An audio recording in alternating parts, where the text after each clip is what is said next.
kasih, saya akan bagi beberapa pertanyaan Bapak dan Ibu. Silakan ceritakan apapun yang dirasakan ya, karena nanti ini merupakan keperluan untuk anak-anak medis dan tidak perlu khawatir karena anak saya itu kasihan.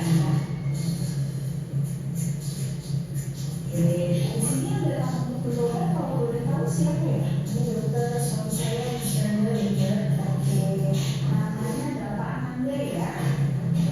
Oke, Bapak Ananda ini saya sesuaikan dulu dengan identitasnya Bapak Ananda terlebih dahulu ya. Bapak Ananda usianya saat ini berapa?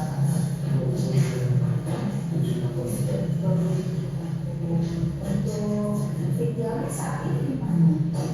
Di Sukoharjo ya. Ini di daerah Sukoharjo di dekat sini ya. Pendidikan terakhirnya apa Bapak? SMP ya. Saat ini tangannya bekerja nggak? Iya bekerja dokter, tapi dokter pokoknya saya nggak kerja lagi, terakhir sebagai tukang bangunan. Ya, ini anak sama siapa Pak? Istri saya. Ini sudah menikah ya? Tapi Pak Ananda sama Ibu datang dari dalam ini ada apa yang membuat Pak Ananda datang ke sini? Dokter saya ini juga datang. Kalau Ibu, kenapa bawa Bapak ke sini? Ini dok, suami saya Andi dok. Jadi dia merasa kalau dia ada yang mengawasi dok. Jadi keluarnya pengen banget terus dok. Pak Ananda berarti akhir-akhir ini merasa ada yang mengawasi seperti itu. Ya dok, saya takut dok yang kayak ini, saya sepertinya di mata-mata oleh FBI dokter. Tapi kalau FBI boleh diceritakan pertama kali Pak Ananda merasa ada yang mata-mata itu apa?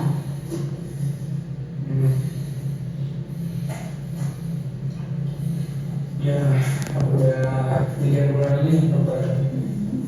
Jadi perasaannya nggak enak aja dulu karena FBI mengatai saya dokter. Saya jadi takut dokter. Kalau pertama kali kejadian itu seperti apa?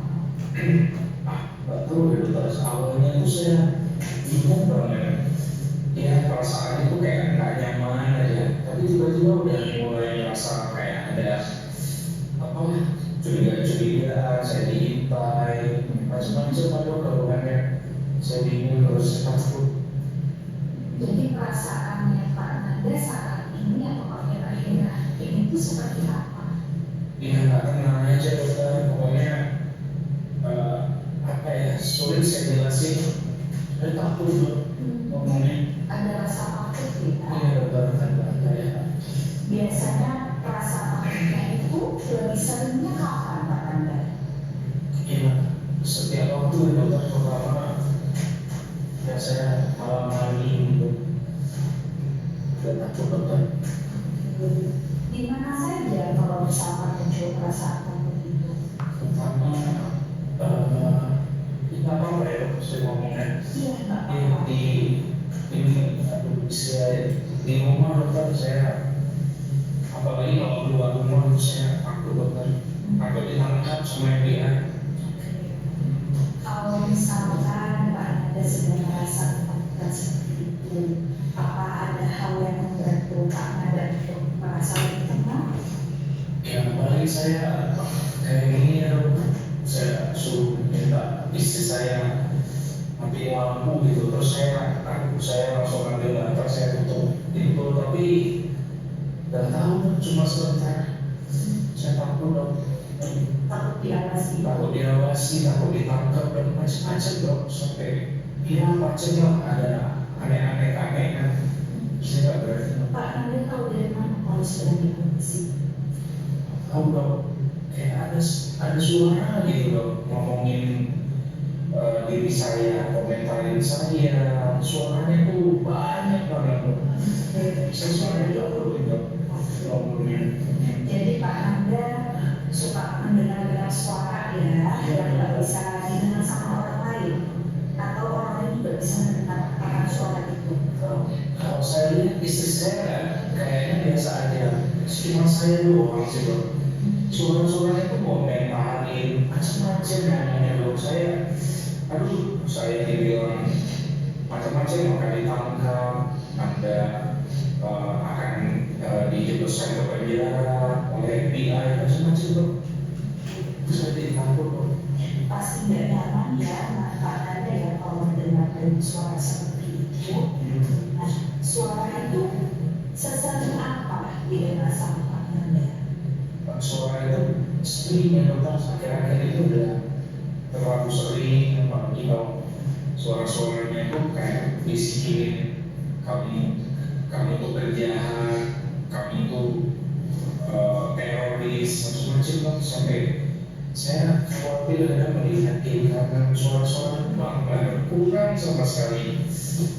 Setiap hari Pak Nanda mendengarnya atau Pak Nanda Setiap hari pokoknya tidak berhenti sama sekali dokter. Ini sampai saat ini dia terus ngomong ini ke diri dokter. Sama sekali tidak apa-apa. Mas Nanda merasa tidak nyaman ya akan hal itu ya. Iya dokter. Kalau seperti melihat bayangan atau ada sesuatu yang cuma bisa dilihat oleh Pak Nanda, gimana? Enggak dokter. Ini cuma saya apa ya?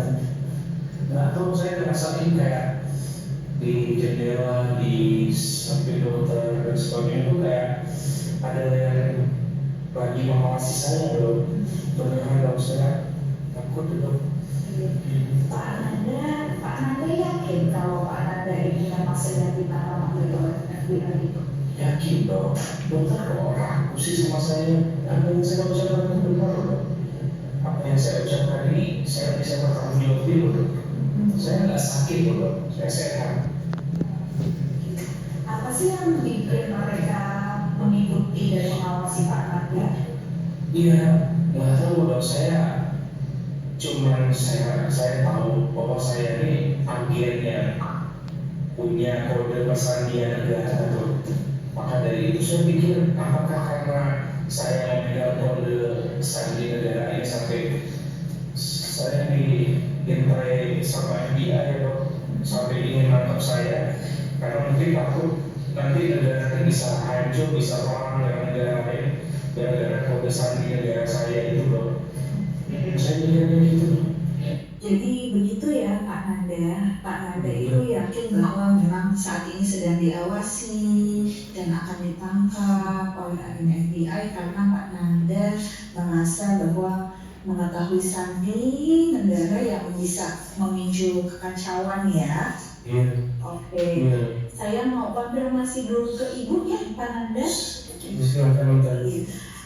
Bagaimana Ibu, apakah memang benar bahwa selama ini Pak Nanda ini memang ada yang mengawasi seperti itu? Nggak ada dok, itu perasaan suami saya aja sebenarnya dok.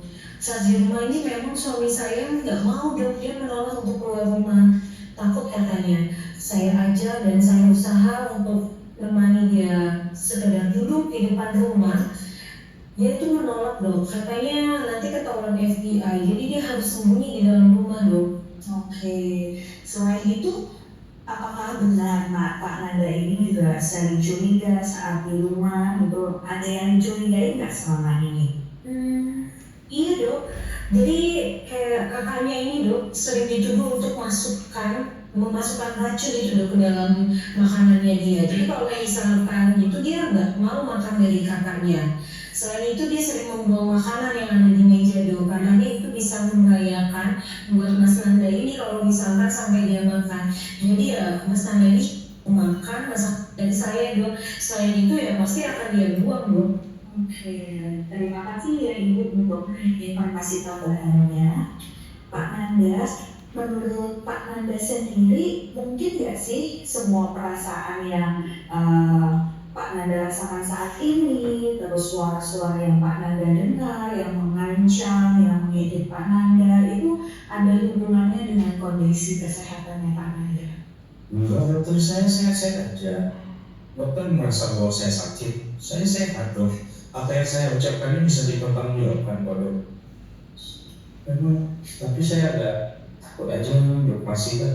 Tapi saya sehat kok dok. Oke, baik, berarti saya memahami bahwa keresahannya Pak Nanda, ketakutannya Pak Nanda ini mengarah ke pikiran dan kecurigaan Pak Nanda selama ini ya. Jadi di sini kan Pak Nanda sudah datang ke kami, nanti kita akan usaha sama-sama untuk membantu Pak Nanda supaya Pak Nanda merasa lebih nyaman. Nanti kondisi ini juga bisa diatasi apa sih yang terjadi kepada Pak Nanda dan tentunya sampai apa ya.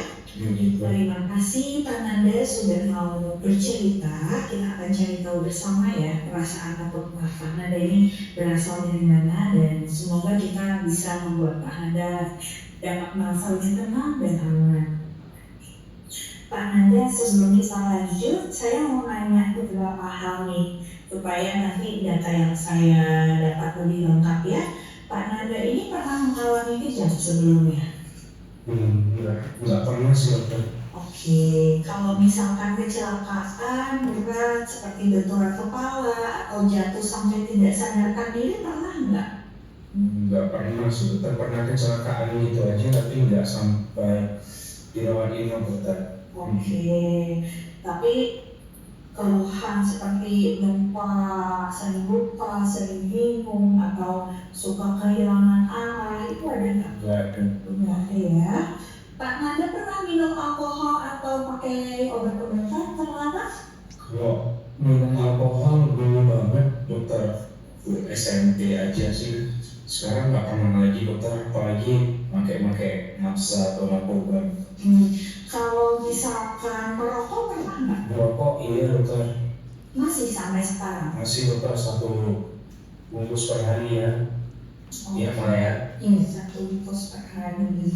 Kalau sebelumnya pernah datang ke berobat ke psikiater atau ke psikolog? Nggak ada, ini pertama kali yang di sini. Oke. Pernah mengkonsumsi obat-obatan yang berhubungan dengan gangguan jiwa sebelumnya? Beda. Belum dokter. Tidak pernah dokter. Oke, nggak pernah ya. Terus ada riwayat penyakit lain nggak nih? Kayak misalkan pernah dirawat di rumah sakit sebelumnya? Seingat saya cuma dulu pernah dirawat dengan demam berdarah doang dulu. Setelah itu nggak pernah lagi dokter. Oke, berarti memang setelah demam berdarah itu tidak pernah ada riwayat berobat lagi ya di rumah sakit atau dirawat ya. Oke, lalu menurut Pak Nanda sendiri seperti keluhan perasaan takut yang mengawasi, mendengar suara dan yang menginjek itu mengganggu aktivitasnya Pak Nanda nggak? Dokter, dari suara dari FBI misalnya nggak bisa ngapa-ngapain dokter.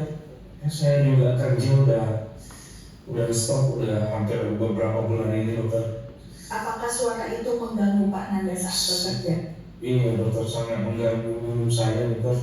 Sulit untuk ini aja nih masih dokter besar ini. Ada perasaan takut keluar rumah juga Pak? Benar dokter, apalagi ditangkap sama FBI. Oke. Iya dokter. Pak Nanda, nanti saya juga mau melakukan beberapa tes ya. Nanti saya akan mengajukan beberapa pertanyaan dan instruksi. Dimohon untuk Pak Nanda bisa menjawabnya ya. Iya dokter. Oke. Pak Nanda tahu hari ini itu hari apa dan tanggal berapa? Hari ini hari Jumat dokter, tanggal 8 Agustus 2025. Oke. Kalau menurut Pak Nanda saat ini itu siang atau malam? Ini siang dokter, jam 13.00. Oh, jam 3 ya. Kalau sekarang kita lagi berada di mana? Ini di rumah sakit dokter, sama istri saya. Oke, ini istrinya Pak Nanda ya. Iya dokter. Oke.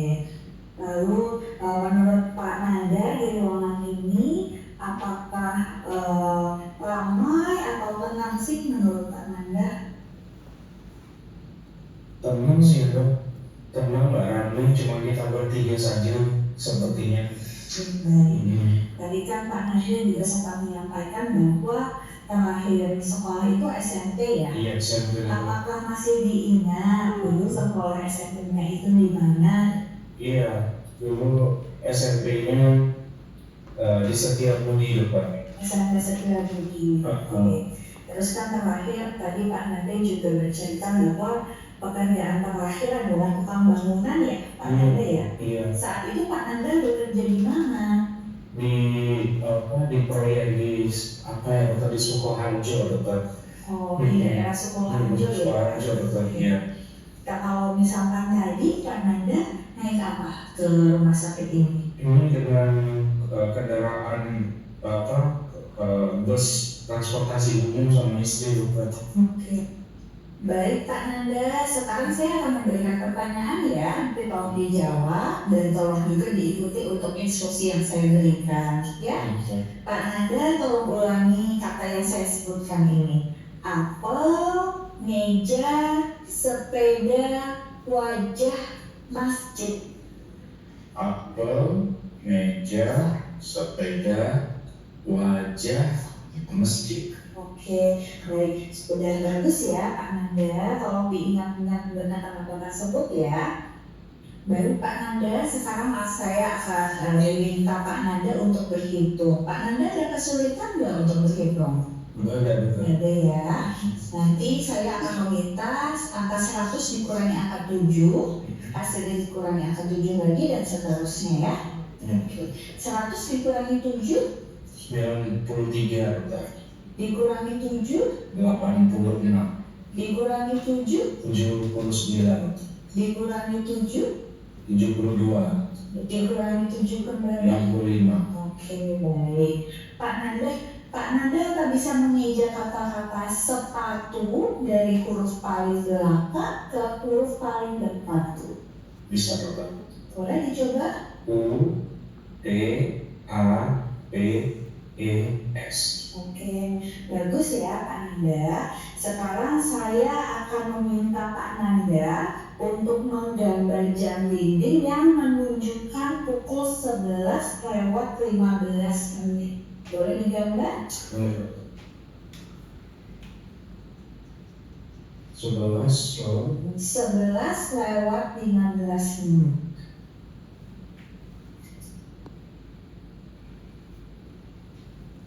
Oke, baik. Sudah bagus ya Pak Nanda. Kalau 5 kata yang tadi saya sebutkan di awal boleh diulangi lagi? Boleh dokter. Apel, meja, sepeda, wajah, masjid. Oke, baik. Pak Nanda tahu persamaan sepeda dan mobil? Tahu dokter. Alat transportasi dokter. Oke, kalau perbedaannya apa Pak Nanda? Sepeda itu 2 rodanya dokter, mobil 4 rodanya. Oke, kalau peribahasa besar pasak daripada tiak, artinya apa ya Pak? Lebih besar pengeluaran daripada pendapatan dokter. Oke, baik. Baik ya Pak Nanda dan Ibu. Jadi setelah kita melakukan pemeriksaan dari awal sampai saat ini, memang Pak Nanda ini mengalami gangguan di pikiran, perasaan, dan perilaku ya. Ini gangguannya disebut skizofrenia paranoid seperti itu. Gangguan ini memang memerlukan pengobatan supaya pikiran-pikiran yang keliru atau suara-suara yang mengganggu Pak Nanda tadi, terus perasaan takutnya itu supaya bisa berkurang dan dapat memberikan Pak Nanda perbaikan seperti itu. Baik, terima kasih dokter. Mohon dibantu ya dokter. Semoga suami saya ini mau keluar rumah lagi dan udah marah-marah terus dokter. Oke, baik Ibu. Nanti memang akan saya resepkan obat. Jadi obat ini harus diminum secara teratur. Dan saya minta tolong untuk Ibu dan keluarga yang dekat dengan Pak Nanda ini untuk bisa membantu mengawasi Pak Nanda agar selalu minum obat ya. Baik dokter, nanti akan saya ingatkan supaya suami saya ini terus minum obat dokter. Oke, nanti akan saya jadwalkan kontrol ulang 1 minggu dari sekarang. Tapi kalau misalkan memang kondisinya Pak Nanda ini tidak nyaman atau ada perubahan yang mengkhawatirkan, silakan untuk datang ke fasilitas kesehatan yang terdekat ya. Baik dokter. Ada yang ingin ditanyakan? Tidak dokter. Oke, baik. Saya tutup ya. Terima kasih Pak Nanda dan Ibu. Kita lanjutkan perawatan ini bersama-sama ya. Terima kasih banyak dokter. Pelaporan status mental. Seorang laki berusia 27 tahun datang ke rumah sakit dengan keluhan merasa dimata-matai oleh agen FBI. Keluhan tersebut dirasakan sejak 3 bulan sebelum masuk rumah sakit. Untuk status mental yang pertama, deskripsi umum, penampilan tampak laki-laki sesuai usia dengan perawatan diri kurang dan tampak gelisah. Psikomotor duduk gelisah, gerakan tangan repetitif dengan kaki bergoyang. Sikap terhadap pemeriksa kooperatif, kontak mata kurang adekuat. Untuk kesadaran kuantitatif, komposmentis, dan kesadaran kualitatif berubah. Pembicaraan spontan, volume cukup, intonasi dan artikulasi cukup jelas. Untuk alam perasaan, afek terbatas, mood disporik, keserasian tidak serasi, empati tidak dapat diraba-rasakan. Proses pikir, bentuk pikir non-realistik, isi pikir didapatkan waham persekutorik dan waham kebesaran, arus pikir koheren. Untuk gangguan persepsi didapatkan halusinasi auditorik bersifat commenting dan commanding, ilusi tidak didapatkan, depersonalisasi tidak didapatkan, derealisasi tidak didapatkan. Untuk gangguan kognitif, orientasi, daya ingat, perhatian, dan pengendalian impuls tidak terganggu, insight derajat 1. Diagnosis multiaksial aksis 1 yaitu F20.0 skizofrenia paranoid dengan diagnosis banding, F22 gangguan waham menetap, dan F25.0 gangguan skizoafektif tipe manik.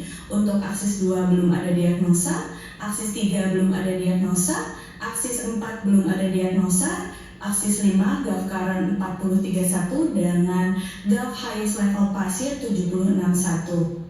Untuk terapi pada pasien ini kami usulkan terapi psikofarmaka risperidon 2 kali 2 mg per hari dan terapi non psikofarmaka, psikoedukasi dan psikoterapi suportif. Terima kasih.